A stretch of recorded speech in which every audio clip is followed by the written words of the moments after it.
Hello friends, Larysa here, Happiness Archaeologist. This evening I met someone who really reminded me of someone that I used to be friends with, who was quite a unique individual, had a special kind of maturity for her age, and we had a fair amount in common, and we were friends for a good number of years. And this person decided, not the person I met, but the person I used to be friends with, had decided that they no longer wanted to be friends with me. It was around the time of one of the elections, and one of their main reasons were that I was voting for a different candidate than they were. Interestingly, it wasn't that they had a problem with my choice, it was more that they were so in favor of their choice, if anyone didn't feel the same way, I guess they felt that they couldn't be friends with them.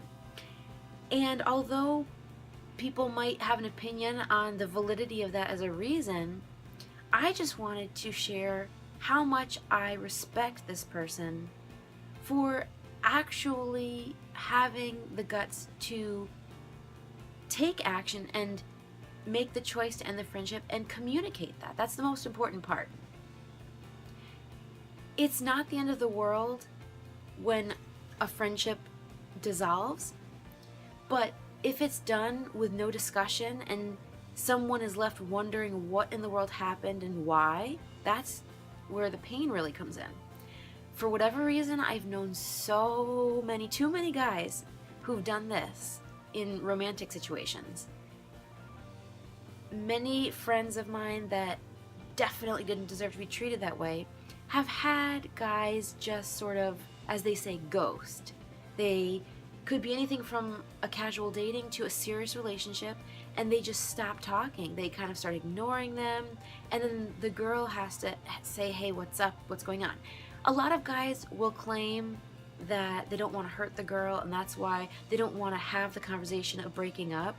But in reality, it's quite a cop-out, and they're just scared of having to deal with the confrontation and the potential fallout, or maybe they don't like to see a girl cry. They think they're perhaps saving her from having the pain, but it's actually causing more pain, because it's very common to imagine that the reasons are much worse than they are, and think of every possible reason in the book that someone could be rejecting you, when in reality it could be a reason that's not even that valid or relevant to the person being rejected. They wouldn't be hurt by the real reason at all, but they might think it's the reason that would upset them the most.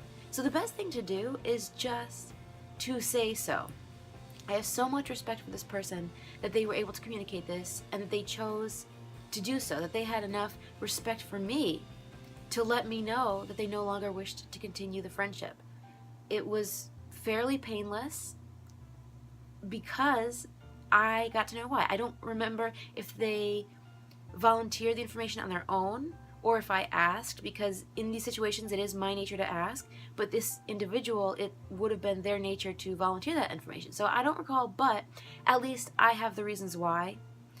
I don't have to wonder, and it was a nice, clean break. So I really appreciate this, and so highly recommend that you're allowed to set boundaries, and not everyone has to continue to have a place in your life just because they did in the past.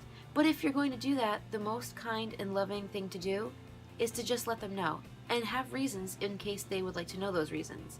But you can end relationships, both friendships and romantic relationships, with gentleness and love. It is very possible. Loving someone does not mean they have to remain to have a place in your life. So, hope some of this is educational and helpful for you, and I hope you have a great week.